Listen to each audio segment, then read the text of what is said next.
Waduh, jadi memang boleh dikatakan apakah memang ini menjadi program ini Bu yang menjadi apa ya, the big dream-nya Dekranasda? Iya. Bagaimana Bu ceritanya? Jadi setelah Ibu belajar nih dari sebelum pandemi, apa sih yang harus dilakukan Dekranasda? Karena sebelumnya Ibu masih konsep di PKK kan. Jadi Dekranasda karena kalau lihat visinya udah sangat luas itu, membantu kondisi perekonomian bangsa begitu kan. Tapi lewat jalur kerajinan. Tapi Ibu kemudian mengerucut. Salah satu cara yang harus Ibu lakukan selain sosialisasi, Ibu ngomong di media, menyampaikan hal-hal yang viral, hal-hal yang urgent terkait dengan kerajinan. Karena tugas Dekranasda itu kan mengajak, mengontrol, mengawasi, membimbing, mengarahkan IKM, UMKM yang menghasilkan karya-karya kerajinan untuk dapat melestarikan dan mengembangkan, kan gitu. Jadi kita lestari, tetapi juga kita ikut berinovasi. Tetapi inovasi yang kita lakukan jangan sampai meniadakan yang harus kita lestarikan, kan begitu. Akhirnya Ibu mengerucut, ya salah satu caranya Ibu itu adalah berpameran. Berpameran kan ikut Ibu bersentuhan langsung nih dengan IKM. Mereka ada di dalam pameran ini. Nah, disitulah Ibu kemudian bisa mengedukasi mereka, mengarahkan mereka gitu. Mereka dapat berjualan, Ibu dapat kemudian melihat kendala-kendalanya, kemudian mencarikan solusinya. Jadi berproses dia. Jadi ini adalah proses untuk menguatkan mereka. Jadi ketika produk yang Ibu lihat itu produknya kurang berkualitas misalnya, Ibu arahkan, jangan begini, karena dampaknya akan begitu. Ibu kira lebih baik begitu ketimbang kita duduk belajar berteori, itu mereka mungkin ngantuk dengerin. Tetapi Ibu bilang, Bu, kalau Ibu misalnya bikin yang begini, bukankah dulu diwariskan produk yang berkualitas? Sekarang kalau ini berarti kita menurunkan kualitas yang sudah diwariskan.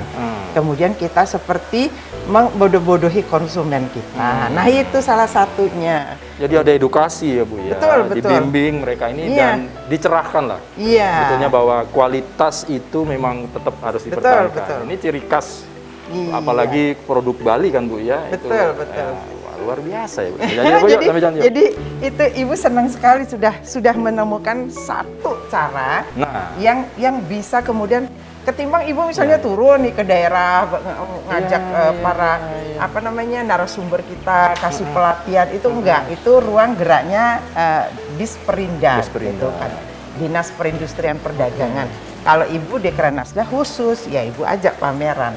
Tetapi sesungguhnya kekuatan dari Dewan Kerajinan Nasional Daerah, terutama yang di Provinsi Bali, Ibu menguatkan diri pada bahwa kalau IKM ada melakukan bisnis atau apa saja, kontrol kualitas produknya ada di Dekranasda. Ya, jadi Ibu misalnya mereka akan mengadakan pameran diajak oleh instansi apa, kita dilibatkan untuk mengkurasi kualitas gitu. Wah, luar keren lah Bu pokoknya. Ini kita kayak meninjau salah satu tempat pameran produk ya. Betul. Ini kain ya Bu ya? Ini untuk tenun yang berkualitas bagus yang ada di Provinsi Bali. Kita kaya banget sebenarnya dengan kain-kain tenun. Itu jadi berbeda-beda dari masing-masing kabupaten. Bahkan dalam satu kabupaten, sebut saja Kabupaten Karangasem. Itu di Karangasem itu ada berbagai jenis tenun.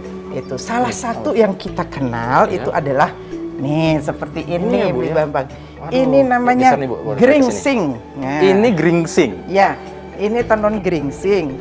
Jadi adanya di Desa Tenganan, itu Desa Baliage. Tentunya karya tenun ini juga sudah tua usianya, sudah dilakukan turun-temurun di desa tersebut. Konon geringsing itu berasal dari kata gering dan sing.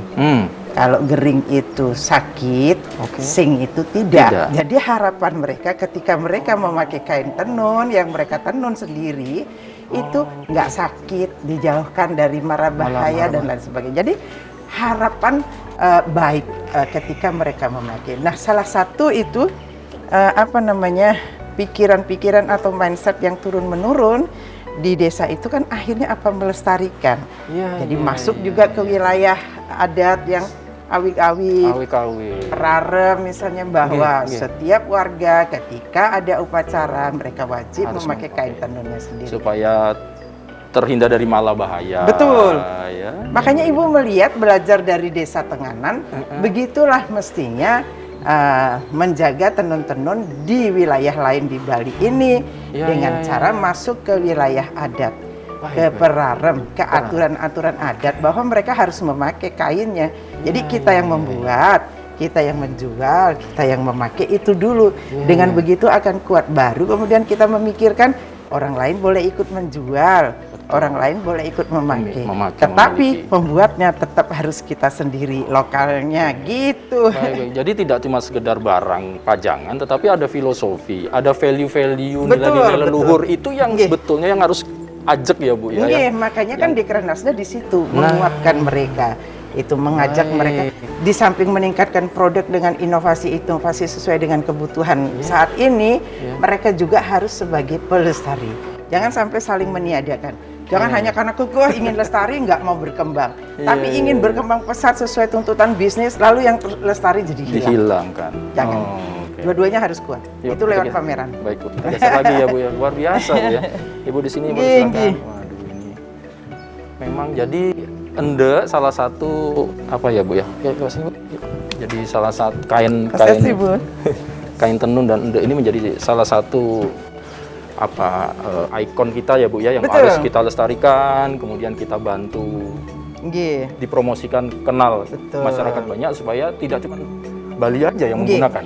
Nah, ada kebanggaan. Gini lagi, Ya. Bambang. Kalau di Desa Tenganan, memang itu pengrajin-pengrajin kita terkenal dengan kain-kain yang memang lama ininya, kain-kain yang kuno lah. Kuno. Jadi yang sudah beribu tahun mungkin ya diproduksi di situ. Jadi dari yang geringsing, kemudian yang ini juga, yang ini juga ini tenun ikat. Kalau geringsing itu double ikat, Beli Bambang. Double ikat itu jadi benang yang vertikal, benang yang horizontal itu sama-sama berisi motif dan kemudian bertemu di satu persilangan itu menghasilkan motif yang baru. Nah, jadi seperti itu. Jadi langka adanya di dunia. Mungkin gitu ada mungkin di 3 atau 4 negara, 3 negara sepertinya. Indonesia, Jepang, Cina barangkali itu. Jadi ini harus kita lestarikan, jangan sampai hilang gitu. Nah, di samping itu kalau itu mereka juga bikin sekarang motif-motif yang ikat. Yang kita nama dengan teknik ngendek, dia kan diikat lalu dicelup berwarna begitu. Kalau ini jenis yang lama juga ini. Seperti itu, yang kotak-kotak itu yang kuno juga. Ini yang mereka yang bergerak di IKM yang bergerak di kain-kain ini banyak ya Bu ya? Ya. Kita berikan pendampingan juga.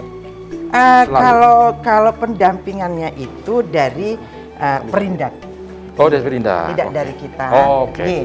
Tapi sinergi maksud saya. Betul. Sinergi untuk ke sana. Iya. Jadi dari Dinas Perindustrian kan itu ada program-program apa dari kementerian untuk menguatkan. Misalnya bagaimana kita mencelup warna supaya nggak luntur seperti itu, misalnya bikin kain itu setelah diwarnai tidak luntur.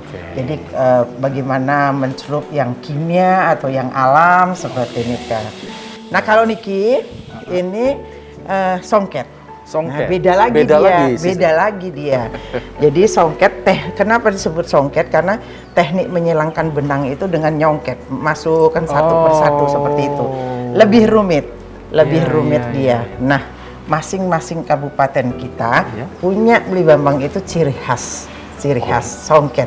Ya misalnya mereka akan tahu songket dari motifnya Bu. Betul. Dari motif, dari pengerjaannya. Ya Ibu sih belum bisa kalau yang gini-gini, tapi dengan melihat udah tahu kita ini pekerjaannya mana, motifnya mana. Misalnya kalau yang ini dari kelungkung. Ini dari kelungkung motifnya. Lebih banyak bermain dengan benang-benang emas gitu. Iya, itu. Jadi kalau yang ini termasuk yang primer. Primer maksudnya Bu? Pengerjaannya dan bahannya sangat halus. Itu tentunya harganya juga jadi pantas. Begitu mengerjakannya kan ongkos kerja, harga benang kan seperti itu. Tapi tidak mahal kalau dibandingkan dengan tenun-tenun tenun ikat di daerah lain, tenun songket di daerah lain. Nggak kalah ini Nggak kita. kalah. Ya, harga kompetitif lah, Betul. ya, kualitasnya dijamin. Betul. Tapi menarik Bu ya, coraknya warna-warni. Betul. Ya, ini Dan ciri. itu ada storytellingnya juga. Ketika gitu, mereka membuat, menyusun motif seperti itu, Ya. ada ceritanya, ada apa yang ingin mereka sampaikan di situ itu ada. Oke. Gitu. Nanti lebih mengkhusus lagi kita ngobrol. Tentu dengan pengrajinnya, bukan dengan ibu. Iya, boleh, Bu, ya. Kalau ibu mah nggak paham, tetapi paling tidak kan dengan sering ibu di sini, beli memang ibu sering di sini sampai malam, kadang-kadang ngobrol ketemu dengan langsung dengan pengrajinnya. mereka, ya. Iya, itu sambil mengedukasi. Jadi heart to heart. Iya kan? Itu akan lebih mengena kayaknya ketimbang misalnya duduk kasih pelatihan. Oke, itu penting, tetapi cara ibu berbeda gitu. Jadi ibu selalu mengajak mereka, kita harus kuat karena kita adalah penjaga Bali gitu, dengan segala karya-karya dan tradisinya. Nah, kalau yang ini baru namanya endek. Kalau yang ini songket. Songket. Oke. Kalau yang ini endek, ini biasanya bisa dipakai untuk wastra dan juga bisa untuk baju gitu. Memang disiapkan untuk itu. Dia namanya endek karena teknik membuatnya pemberian motifnya itu pewarnaannya dengan ngendek gitu. Jadi ada yang diikat-ikat terus di. Gitu. Sekarang lebih berkembang lagi Lebih tenunnya banyak ya Bu ya. Ini ragamnya. Iya, mereka kemudian padukan antara satu teknik tenun dengan satu teknik pewarnaan gitu. Ada yang ngendek, ada kemudian tenunnya rang-rang, kemudian dengan pewarnaannya dengan airbrush gitu misalnya. Gitu. Jadi memang selain endek, tadi kita lihat di sana tadi ada kerajinan Bu ya. Nah, terus ini apalagi? aksesoris. Aksesoris juga ya Bu. Iya, aksesoris kita juga. Kalau kain ada juga mulai tergerus. Semisal yang tadi songket, itu sekarang motifnya diambil lalu dimasukkan ke teknik bordir mesin, bukan bordir yang manual begitu. Jadi mesin yang bergerak. Itu kan sangat menjatuhkan. Itu yang ibu bilang, aduh sayang ya, bagaimana melindungi ini gitu. Mesti pemerintah harus hadir, payung hukumnya harus ada. Jadi pengambilan hak-hak kekayaan intelektual atau karya-karya seni itu mestinya sudah diatur. Padahal sudah ada haki, tapi masih tetap saja kontrolnya kurang. Kemudian endek juga, endek di Bali, tetapi misalnya bikinnya luar Bali, yang membelinya di Bali kan, itu tenaga kerja bisa. Akhirnya kita nggak bisa, nggak ada yang mau nenun. Generasi milenial bukan nggak mau nenun karena mereka melihat tidak ada harapan hidup ketika mereka nenun.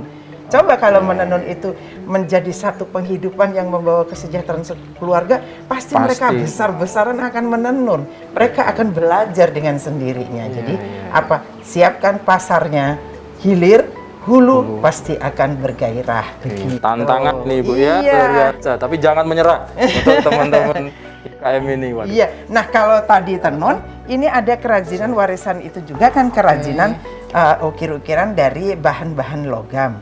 Kalau yang dulu diwariskan oleh pengelingsir kita itu emas, perak, ya tembaga, paling rendah mutunya kuningan. Itu pun untuk bunga-bunga, untuk payah sagu, pakaian-pakaian adat kita. Tapi kalau aksesoris emas dan perak. Tetapi sekarang ada jenis-jenis logam yang memang paling rendah mutunya, bahkan tidak bersahabat dengan kulit. Kita pakai udah gatal langsung kulit kita. Bukan sok jadi orang kaya kalau nggak cocok. Enggak, memang dia logamnya nggak bagus. Siapapun suruh pakai pasti gatal. Nah, ibu menghindarkan itu, jaga mutu kita gitu. Jadi, nggak ada yang mau beli Bu, mahal. Sebenarnya tidak mahal. Dia sesuai dengan kualitasnya. Kalau yang ibu sebut mahal adalah ketika biaya produksinya keseluruhan itu 1 juta, lalu dia jual 10 juta, baru namanya mahal, kemahalan. Kalau 1 juta dia jual 1.250.000 misalnya, itu pantas harganya. Gitu. Iya, itu. Kalau yang ini sudah ibu kurasi, ibu beri aturan yang ingin pameran di sini, itu produknya harus emas, perak, paling tidak campuran tembaga seperti itu. Jadi yang kelas-kelas logam yang di bawah ibu tidak izinkan. Karena ibu harus mengedukasi dan memberitahu juga kepada pengunjung. Misalnya kan kadang-kadang perhiasan dibikin dengan model yang sama. Loh, dulu saya beli kok cuman sekian ratus ribu, ini kok sampai sekian puluh juta. Loh, beda logamnya. Iya, itu. Makanya di sini kalau sudah masuk ke Art Center, mereka berbelanja tidak khawatir lagi mutu produk. Kualitasnya dijamin. Iya, dan harga juga Ibu selalu memberitahu mereka yang berjualan, yang memproduksi, harganya pantas. Ambillah keuntungan 25% maksimal pokok produksi seperti ini kan, supaya tidak terlalu jauh harganya. Nah, jadi ketika harga itu, harga pokoknya tentunya sesuai dengan ongkos tukangnya, supaya kita tidak menggencet ongkos tukang, tapi tidak mencekik juga konsumen. Sama rasa. Sambil jalan Bu, kita lihat-lihat ya. Iya. Nanti kita lanjut lagi.